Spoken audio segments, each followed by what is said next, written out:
আমাৰ জীৱনত কেতিয়াবা কিছুমান এনেকুৱা মানুহ থাকে যাক কেতিয়াও আমি ব্যক্তিগতভাৱে লগ পোৱা নাই, কিন্তু তেওঁ এনেকুৱা লাগে যে আমাৰ এজন ঘৰৰ সদস্যই।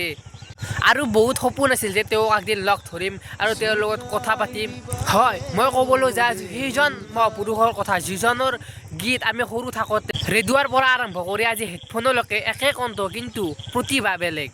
যদি তুমি দুখত আছা তেওঁৰ গান, যদি তুমি সুখত আছা তথাপিতো তেওঁৰ গান, আৰু যদি তুমি প্ৰেমত পৰিছা তথাপিতো তেওঁৰে গান শুনক আমি। হয়, মই ক'বলৈ গৈছোঁ আমাৰ সকলোৰে মৰমৰ, সকলোৰে চেনেহৰ, আমাৰ মৰমৰ জুবিন দাৰ কথা। তো নমস্কাৰ বন্ধুসকল, আজিৰ এই ভিডিঅ'টো কোনো ধৰণৰ সাধাৰণ ভিডিঅ' নহয়। এইটো হৈছে এটা আহ্বান সত্যৰ বাবে, ন্যায়ৰ বাবে আৰু এজন মানুহৰ মৰ্যাদাৰ কাৰণে। আজিৰ দিনত আমি সকলোৱে জানো যে অন্যৰ বিপক্ষে থিয় দিয়াটো সহজ কথা নহয়, কিন্তু যদিহে আমি চুপ থাকোঁ তেতিয়া সত্যটো হেৰাই যায়।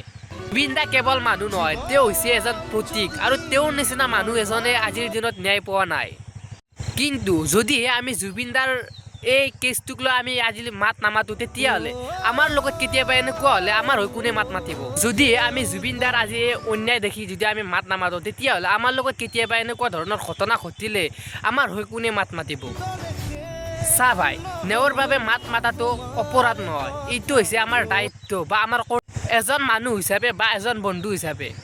আমি কাকো অন্ধভাৱে সমৰ্থন নকৰোঁ, আমি বিচাৰোঁ জাষ্ট জুবিন দাৰ সেই দিনটো, অভিশপ্ত দিনটোত আমাৰ জুবিন দাৰ লগত হৈছিল কি, জুবিন দা আমাৰ কাৰণে কি আছিল কি নাছিল সেইটো কোৱাৰ মোৰ প্ৰয়োজন নাই। আমি গম পাইছোঁৱেই যে জুবিন দা আমাক কিমান দি থৈ গৈছে আজিলৈকে, কিন্তু আমি জানো কিবা জুবিন দাক দিব পাৰিছোঁ আজিলৈকে?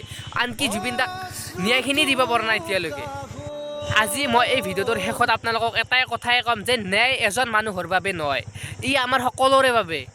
জুবিন দাৰ ন্যায় মানে সত্যৰ জয়। যদিহে আপুনি বিচাৰে যে সত্যটো বাহিৰলৈ আহক, আৰু তেতিয়াহ'লে এই ভিডিঅ'টো আপোনালোকে যিমান পাৰে সিমান শ্বেয়াৰ কৰক। তো এইখিনি আছিল সৰু এটা ভিডিঅ'। যদি